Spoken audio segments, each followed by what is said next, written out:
सभी को राधे राधे, जय श्री कृष्णा। तो जैसा कि इंद्रा एकादशी अब आ चुकी है और यह एकादशी अश्विन माह के कृष्ण पक्ष की एकादशी है। ये एकादशी पितृपक्ष में आने वाली सुपुण्यदायी एकादशी है। इस एकादशी को पितरों के निमित्त किया गया व्रत, पूजन, यज्ञ, दान, हवन सदा सदा के लिए अक्षय हो जाता है और व्यक्ति के पुण्य कभी भी नष्ट नहीं होते हैं। साथ में उसकी पीढ़ी दर आने वाली जो 10 पीढ़ी है, साथ में बीती हुई 10 पीढ़ी है, वह सभी इस एकादशी के व्रत के प्रभाव से पुण्य को प्राप्त करती है और आने वाले जीवन को बहुत ही सुगमता से वो विस्तार करती है।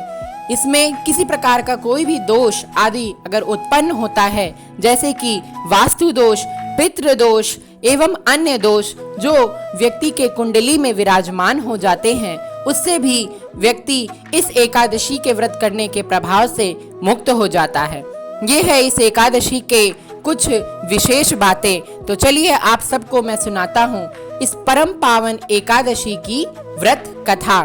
जैसा कि हर एकादशी में आप तिल तुलसी लेकर के भगवान श्री हरि का ध्यान करते हैं, उसी तरह अब आप सब भगवान का एकाग्रचित्त ध्यान करते हुए अपने हाथ में तिल व तुलसी धारण करके इस परम पावन कथा को श्रवण करें।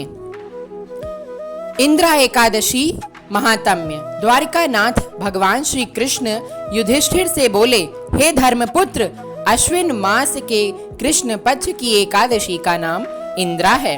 इसके महात्म्य की एक कथा कहता हूँ, सुनो। एक समय देवर्षि नारद ब्रह्मलोक से यमलोक आए। तब एक धर्मात्मा राजा ने उसको यमलोक में दुखी देखा।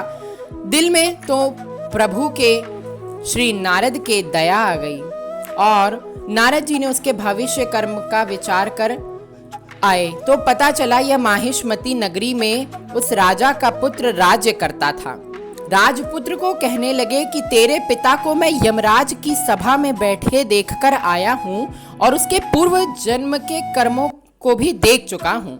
उसके समस्त शुभ कर्म स्वर्ग को देने वाले हैं, लेकिन एक एकादशी के बिगड़ जाने से उसे यमलोक मिल गया। यदि तुम इंद्रा एकादशी का व्रत करके पिता के नाम वह व्रत संकल्प करो तो उससे तुम्हारे पिता को अवश्य ही स्वर्ग की प्राप्ति होगी। उस व्रत को शुभ विधि जान लो।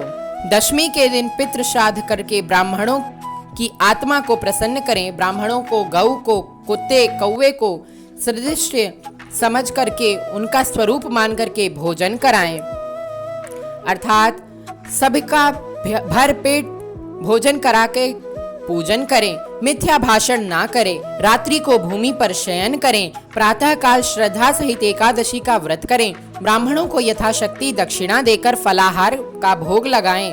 गौ माता को मधुर फलों से प्रसन्न करें। रात्रि को जागरण कर भगवान का पूजन करें। ऐसी शिक्षा देकर नारद जी वहां से अंतर ध्यान हो गए। उस राजकुमार ने इंद्रा एकादशी का व्रत इसी विधि के अनुसार परिवार सहित किया। उसका फल ब्राह्मणों के सामने पिता को प्रदान किया।